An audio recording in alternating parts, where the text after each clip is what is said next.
Hey friends, I hope you all are in good health. Today I'm here with next Q card of Makkad IELTS PDF September to December 2023 PDF. Describe an area of science, biology, robotics, etc. that you are interested in and would like to learn more about. ਤੁਸੀਂ ਕੋਈ ਵੀ area science ਦਾ describe ਕਰਨਾ ਆ, ਉਹ ਕੋਈ subject ਹੋ ਸਕਦਾ ਹੈ, ਕੋਈ ਲੈਬ ਦੀ ਕੋਈ ਚੀਜ਼ ਨੂੰ ਤੁਸੀਂ ਡਿਸਕ੍ਰਾਈਬ ਕਰਨਾ ਚਾਹੋ ਤਾਂ ਵੀ ਕਰ ਸਕਦੇ ਹੋ, ਔਰ ਕੋਈ ਰੋਬੋਟਿਕਸ ਕੋਈ ਮਸ਼ੀਨ ਬਾਰੇ ਤੁਸੀਂ ਬੋਲਣਾ ਚਾਹੋ ਉਹ ਵੀ ਬੋਲ ਸਕਦੇ ਹੋ।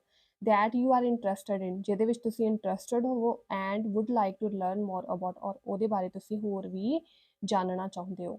You should see which area is, ਤੁਸੀਂ ਦੱਸਣਾ ਹੈ ਉਹ ਕਿਹੜਾ ਏਰੀਆ ਹੈ। When and where you came to know about this area, ਔਰ ਕਦੋਂ ਅਤੇ ਕਿੱਥੇ ਤੁਸੀਂ ਇਸ ਦੇ ਬਾਰੇ ਜਾਣਿਆ ਸੀ।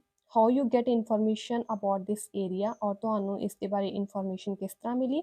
And explain why you are interested in this area, ਔਰ ਤੁਸੀਂ ਐਕਸਪਲੇਨ ਕਰਨਾ ਹੈ ਕਿ ਤੁਸੀਂ ਕਿਉਂ ਇਸ ਦੇ ਵਿੱਚ ਬਹੁਤ ਜ਼ਿਆਦਾ ਇੰਟਰਸਟਡ ਹੋ। ਬੁਲੇਟ ਪੁਆਇੰਟ ਨੇ, ਇਹਨਾਂ ਦੇ ਅੰਡਰ ਹੀ ਤੁਸੀਂ ਆਪਣਾ ਕਿਊ ਕਾਰਡ ਮੇਨਟੇਨ ਕਰਕੇ ਬੋਲਣਾ ਹੈ। ਫਸਟ ਅਸੀਂ ਇੰਟਰੋਡਕਸ਼ਨ ਸਟਾਰਟ ਕਰਦੇ ਹਾਂ। Well learning science is essential for everyone in order to comprehend their surroundings। Well ਜਿਸ ਤਰ੍ਹਾਂ ਕਿ ਸਾਇੰਸ ਨੂੰ ਲਰਨ ਕਰਨਾ ਇੱਕ ਐਸੈਂਸ਼ੀਅਲ ਮੀਨਸ ਇੰਪੋਰਟੈਂਟ ਪਾਰਟ ਹੈਗਾ ਆ ਹਰ ਕਿਸੇ ਦੀ ਲਾਈਫ ਦਾ, ਕਿਉਂਕਿ ਸਾਇੰਸ ਤੋਂ ਬਿਨਾ ਕਿਸੇ ਵੀ ਚੀਜ਼ ਤੇ ਅਸੀਂ ਡਿਪੈਂਡੈਂਟ ਹਾਂ ਅੱਜ ਕੱਲ੍ਹ, ਉਹ ਸਾਇੰਸ ਦੇ ਰਿਲੇਟਡ ਹੀ ਹੈ। ਲਾਈਕ ਰੋਬੋਟਿਕਸ, ਕੋਈ ਵੀ ਮਸ਼ੀਨ ਅਸੀਂ ਘਰ 'ਚ ਯੂਜ਼ ਕਰਦੇ ਹਾਂ ਉਹ ਵੀ ਸਾਇੰਸ ਦੇ ਰਿਲੇਟਡ ਹੀ ਪਾਈ ਜਾਂਦੀ ਆ। To comprehend their surroundings, comprehend means understand completely, ਕਿਸੇ ਚੀਜ਼ ਨੂੰ ਪੂਰੇ ਅੱਛੇ ਤਰੀਕੇ ਨਾਲ ਸਮਝਣਾ, ਪੂਰੇ ਅੱਛੇ ਤਰੀਕੇ ਨਾਲ ਸਰਾਊਂਡਿੰਗਸ ਨੂੰ ਸਮਝਣ ਲਈ ਸਾਇੰਸ ਨੂੰ ਸਾਡੀ ਲਾਈਫ ਦੇ ਵਿੱਚ ਹੋਣਾ ਬਹੁਤ ਜ਼ਿਆਦਾ ਜ਼ਰੂਰੀ ਹੈ। It is a major part of development and growth of human society. ਇੱਕ ਬਹੁਤ ਜ਼ਿਆਦਾ ਜਿਹੜਾ ਹੈ ਵੱਡਾ ਪਾਰਟ ਹੈਗਾ ਆ ਡਿਵੈਲਪਮੈਂਟ, ਵਿਕਾਸ ਹੋਣਾ ਤੇ ਗਰੋਥ ਹੋ ਰਹੀ ਹੈ ਜਿਹੜੀ ਕਿ ਹਿਊਮਨ ਸੋਸਾਇਟੀ ਵਿੱਚ, ਉਹਦਾ ਇੱਕ ਇਹ ਮੇਜਰ ਪਾਰਟ ਹੈ। ਵਿਚ ਏਰੀਆ ਇਜ਼, ਉਹ ਕਿਹੜਾ ਏਰੀਆ ਹੈ। ਤੁਸੀਂ ਹੁਣ ਆਪਣੇ ਬਾਰੇ ਐਕਸਪਲੇਨ ਕਰਨਾ ਹੈ ਕਿ ਤੁਸੀਂ ਉਸ ਕਿਹੜਾ ਏਰੀਆ ਚੂਜ਼ ਕੀਤਾ ਹੈ। ਆਲਦੋ ਭਾਵੇਂ ਹੀ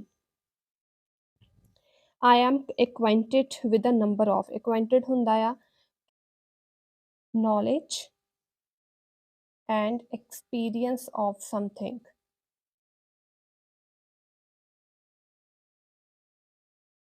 ਬੇਸ਼ੱਕ ਮੈਨੂੰ ਨੰਬਰ ਆਫ ਜਿਹੜੇ ਸਾਇੰਸ ਸਬਜੈਕਟਸ ਦੀ ਏਰੀਆਸ ਦੀ ਜਿਹੜੀ ਹੈਗੀ ਨੌਲੇਜ ਔਰ ਐਕਸਪੀਰੀਅੰਸ ਹੈ, ਜਿਹਦੇ ਵਿੱਚ ਕਿਹੜੀ ਹੈ ਫਿਜ਼ਿਕਸ, ਕੈਮਿਸਟਰੀ ਔਰ ਬਾਇਓਲੋਜੀ, ਔਰ ਇਸ ਤੋਂ ਇਲਾਵਾ ਹੋਰ ਵੀ ਬਹੁਤ ਜ਼ਿਆਦਾ ਨੇ।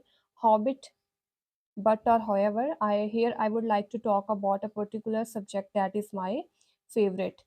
ਔਰ ਇੱਥੇ ਮੈਂ ਹੁਣ ਐਕਸਪਲੇਨ ਕਰਨ ਜਾ ਰਹੀ ਹਾਂ ਇੱਕ ਪਰਟੀਕੂਲਰ ਇੱਕ ਹੀ ਸਬਜੈਕਟ ਜਿਹੜਾ ਕਿ ਮੇਰਾ ਫੇਵਰਟ ਹੈ। This subject is none other than biology, ਔਰ ਉਹ ਉਸ ਤੋਂ ਇਲਾਵਾ ਹੋਰ ਬਾਇਓਲੋਜੀ ਤੋਂ ਇਲਾਵਾ ਹੋਰ ਕੋਈ ਵੀ ਨਹੀਂ ਹੈ। It is a branch of science that deals with not only the study of plants and animals but also a human body। ਇਹ ਬ੍ਰਾਂਚ ਹੈਗੀ ਆ ਸਾਇੰਸ ਦੀ ਜਿਹੜੀ ਕਿ ਡੀਲਸ ਕਰਦੀ ਆ ਪਲਾਂਟਸ ਔਰ ਸਟੱਡੀ ਤੋਂ ਇਲਾਵਾ ਹਿਊਮਨ ਬੋਡੀ ਦੀ ਵੀ ਸਟੱਡੀ ਨੂੰ ਡੀਲ ਕਰਦੀ ਹੈ। ਨੈਕਸਟ ਅਸੀਂ ਐਕਸਪਲੇਨ ਕਰਾਂਗੇ ਦੋ bullet point. When and where you came to know, ਤੁਸੀਂ ਕਦੋਂ ਅਤੇ ਕਿੱਥੇ ਇਸ ਨੂੰ ਜਾਣਿਆ। And how you get information about this area, ਔਰ ਤੁਹਾਨੂੰ ਇਸ ਦੇ ਬਾਰੇ ਇਨਫੋਰਮੇਸ਼ਨ ਕਿਸ ਤਰ੍ਹਾਂ ਮਿਲੀ। ਆਈ ਵਿਵਿਡਲੀ ਰੈਮਿਨਾਈਜ਼ means remember। when I entered in 6th standard I started learning this as a separate subject। ਜਦੋਂ ਮੈਂ entered ਹੋਈ 6th standard ਦੇ ਵਿੱਚ ਔਰ ਮੈਂ ਇਸ ਨੂੰ ਲਰਨ ਕਰਨਾ ਸਟਾਰਟ ਕੀਤਾ ਸੀ as a separate subject, because in prior classes science subject were study together as a one subject. ਜਦੋਂ ਪ੍ਰਾਇਰ ਅਸੀਂ ਪਹਿਲਾਂ ਕਲਾਸਿਸ ਦੇ ਵਿੱਚ ਪੜ੍ਹਦੇ ਹਾਂ ਤੇ ਸਾਇੰਸ ਸਬਜੈਕਟ ਨੂੰ ਇੱਕ ਇਕੱਠਾ ਸਬਜੈਕਟ ਹੀ ਪੜ੍ਹਾਇਆ ਜਾਂਦਾ ਆ।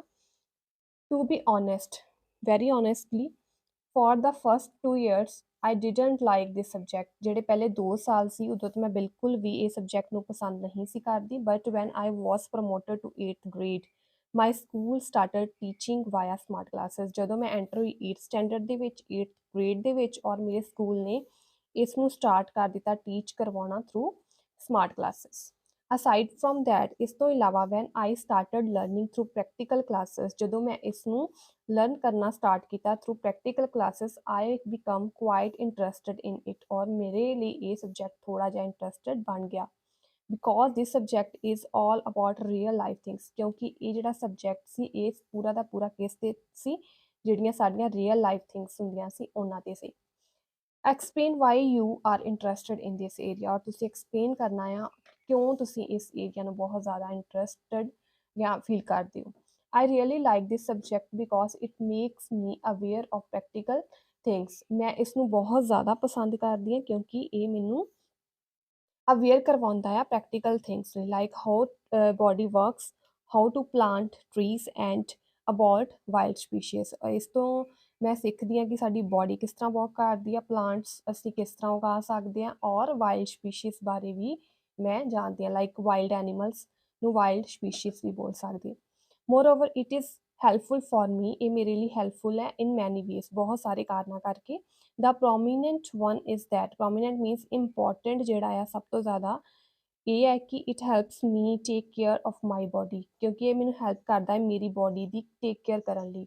And protected it from diseases, ਔਰ ਇਸ ਨੂੰ ਪ੍ਰੋਟੈਕਟ ਕਰਦਾ ਹੈ ਡਿਸੀਜ਼ਸ ਤੋਂ ਬਾਈ ਫੋਲੋਇੰਗ ਅ ਬੈਲੈਂਸ ਡਾਈਟ।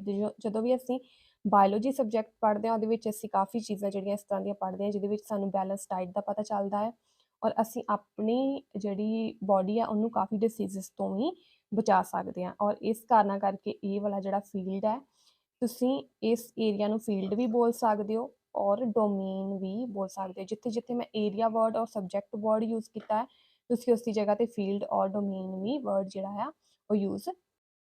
ਓਵਰਆਲ ਦੇ ਵਿੱਚ ਅਸੀਂ ਬੋਲਣਾ ਹੈ ਟੂ ਕੈਪ ਇਟ ਆਲ, ਸਾਰੀਆਂ ਚੀਜ਼ਾਂ ਨੂੰ ਬੋਲਦੇ ਹੋਏ biology is branch of science, biology ਜਿਹੜੀ ਆ ਬ੍ਰਾਂਚ ਹੈਗੀ ਸਾਇੰਸ ਦੀ, which is fascinated to learn more about it, ਜਿਹੜੀ ਕਿ ਫੈਸੀਨੇਟਡ ਆ ਇਹਨੂੰ ਹੋਰ ਜ਼ਿਆਦਾ ਜਾਣਨਾ। And this is only subject by which I can inculcate various living organisms lifes, ਔਰ ਇਹ ਇੱਕ ਇਹੋ ਜਿਹਾ ਸਬਜੈਕਟ ਹੈ ਜਾਂ ਇਹੋ ਜਿਹਾ ਡੋਮੇਨ ਆ ਜਿਸ ਦੇ ਰਸਤੇ ਮੈਂ ਬਹੁਤ ਜ਼ਿਆਦਾ ਕੀ ਹੈ ਲਿਵਿੰਗ ਆਰਗੇਨਿਜ਼ਮਸ ਦੀ ਲਾਈਫ ਨੂੰ ਜਿਹੜਾ ਆ ਉਹ ਸਿੱਖ ਸਕਦੀ ਹਾਂ, ਲਰਨ ਕਰ ਸਕਦੀ ਹਾਂ, ਜਾਂ ਫਿਰ ਇਸ 'ਤੇ ਡਿਵੈਲਪ ਕਰ ਸਕਦੀ ਹਾਂ ਇਹਦੇ ਬਾਰੇ ਜਿਹੜੇ ਆਈਡੀਆਜ਼। ਹੋਪਫੁਲੀ ਇਹ ਆਈਡੀਆ ਤੁਹਾਨੂੰ ਬਹੁਤ ਈਜ਼ੀ ਔਰ ਆਸਾਨ ਲੱਗਿਆ ਹੋਏਗਾ। ਅਗਰ ਆਈਡੀਆ ਪਸੰਦ ਆਇਆ ਤਾਂ ਵੀਡੀਓ ਨੂੰ ਲਾਈਕ ਕਰੋ। ਜਿਨ੍ਹਾਂ ਨੇ ਅਜੇ ਤੱਕ ਚੈਨਲ ਨੂੰ ਸਬਸਕ੍ਰਾਈਬ ਨਹੀਂ ਕੀਤਾ, ਚੈਨਲ ਨੂੰ ਸਬਸਕ੍ਰਾਈਬ ਕਰ ਲਓ ਤਾਂ ਕਿ ਇਸ ਤਰ੍ਹਾਂ ਦੀਆਂ ਇਨਫੋਰਮੇਟਿਵ ਵੀਡੀਓਜ਼ ਤੁਹਾਨੂੰ ਟਾਈਮ ਟੂ ਟਾਈਮ ਮਿਲਦੀਆਂ ਰਹਿਣ। ਜਿਸ ਤਰ੍ਹਾਂ ਕਿ ਤੁਹਾਨੂੰ ਪਤਾ ਹੈ ਕਿ ਸੈਪਟੈਂਬਰ ਟੂ ਦਸੰਬਰ ਜਿਹੜੀ 2023 ਦੀ ਫਾਈਨਲ ਵਰਜ਼ਨ ਜਿਹੜੇ ਕਿਊ ਕਾਰਡ ਦੀ ਲਿਸਟ ਹੈ ਉਹ ਆ ਚੁੱਕੀ ਹੈ, ਜੋ ਕਿ ਮੈਂ ਸ਼ਾਰਟਸ ਦੇ ਵਿੱਚ ਅਪਲੋਡ ਕਰ ਚੁੱਕੀ ਹਾਂ, ਔਰ ਡੇਲੀ ਬੇਸਿਸ 'ਤੇ ਉਹਦੇ ਰਿਲੇਟਡ ਜਿਹੜਾ ਇੱਕ ਕਿਊ ਕਾਰਡ ਹੋਏਗਾ ਉਹ ਵੀ ਮੈਂ ਜ਼ਰੂਰ ਅਪਲੋਡ ਕਰਾਂਗੀ, ਤਾਂ ਕਿ ਤੁਸੀਂ ਉਹਨਾਂ ਕਿਊ ਕਾਰਡਸ ਨੂੰ ਵੀ ਕਵਰ ਅਪ ਕਰ ਸਕੋ ਆਪਣੇ ਐਗਜ਼ਾਮ ਤੋਂ ਪਹਿਲਾਂ। Thank you.